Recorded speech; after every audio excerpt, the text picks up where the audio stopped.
नमस्कार दोस्तों, मेरा नाम है नीशू शर्मा और मैं आप सभी का आभार व्यक्त करती हूँ जो भी हमें सुन रहे हैं और सपोर्ट कर रहे हैं। तो टाइम एंड अगेन मेरे मन में एक सवाल आता रहता है, और क्या आप भी ऐसा सोचते हैं कि सबको न्याय और बराबरी देने वाला संस्थान क्या खुद भी इस बात में विश्वास करता है? क्योंकि 75 साल सुप्रीम कोर्ट को एस्टैब्लिश हुए हो चुके हैं और उन्होंने आज तक अपने स्टाफ की रिक्रूटमेंट में कोई भी रिजर्वेशन नहीं दिया था। फिर 25 जून 2025 को SC/ST को रिजर्वेशन देने का अनाउंसमेंट किया गया और साथ ही 3 जुलाई 2025 को अपने एक ऐतिहासिक डिसीजन से OBC को भी रिजर्वेशन देने की बात की गई। हाँ जी, जैसे कि अन्य सरकारी संस्थानों में रिजर्वेशन दिया जाता है, उसी तरीके से सुप्रीम कोर्ट में भी रिजर्वेशन दिया जाएगा।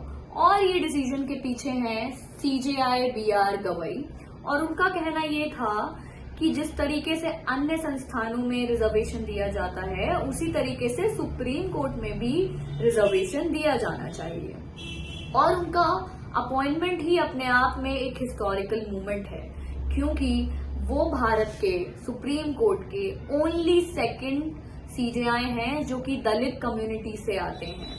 जी हाँ, ओनली सेकंड CJI जो कि दलित कम्युनिटी से आते हैं, और उनका अपॉइंटमेंट होना एक पर्सनल सक्सेस नहीं है, बल्कि भारत के संविधान के सपने का एक जीता जागता एग्जाम्पल है। उनका अपॉइंटमेंट उन सभी लोगों को उम्मीद की किरण दिखाता है जिन्होंने अपने आप को सिस्टम के बाहर महसूस किया है।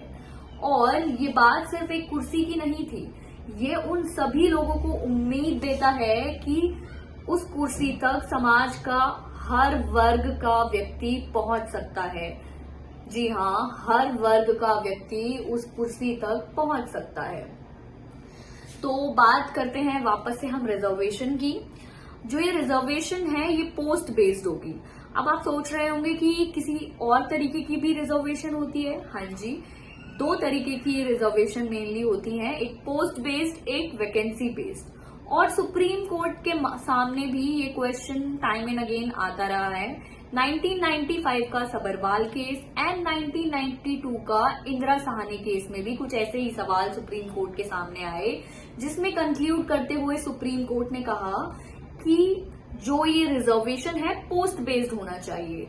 अब इन दोनों में डिफरेंस क्या है? अब इन दोनों में डिफरेंस कुछ ऐसा है कि जो वैकेंसी बेस्ड रिजर्वेशन होता है उसमें जब भी वैकेंसी आएगी तब कोटा दिया जाता है, लेकिन पोस्ट बेस्ड रिजर्वेशन में ऐसा नहीं है। वहां सीट्स की आइडेंटिटीज फिक्स्ड होती हैं, यानी कि रिप्रेजेंटेशन फिक्स्ड है, वो कोई रैंडमनेस पे बेस्ड नहीं है।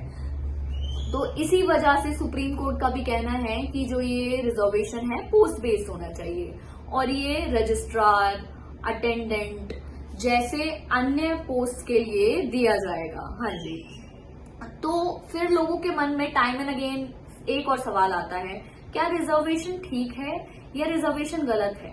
तो इस सवाल का जवाब कुछ ऐसा है कि जो समानता है उसका मतलब ये नहीं है कि सबको एक जैसा ट्रीट किया जाए, बल्कि इसका मतलब ये है कि सबको उनकी जरूरत के हिसाब से सपोर्ट मिलना चाहिए।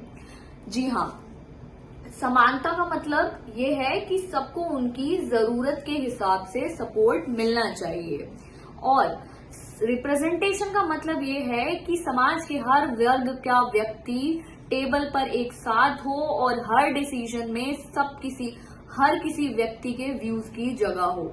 ऐसा नहीं होना चाहिए कि कोई एक ही व्यक्ति है जो कि डिसीजन, एक ही वर्ग के लोग हैं जो कि मेजॉरिटी से डिसीजन लिए जा रहे हैं। जब तक सब लोग टेबल पर नहीं होंगे, हर वर्ग का व्यक्ति अपना व्यू सही से नहीं रख पाएगा, तब तक डेमोक्रेसी अधूरी है। जब भी सुप्रीम कोर्ट और भारत का मुख्य न्यायालय कोई ऐसा डिसीजन लेता है तो समाज के हर व्यक्ति की नजर उस डिसीजन पर जरूर होती है। आई एम श्योर आप लोगों की भी होगी। आप लोगों की रिजर्वेशन के मामले में क्या राय है, आप कमेंट सेक्शन में कमेंट करके बता सकते हैं। अभी के लिए इतना ही, धन्यवाद।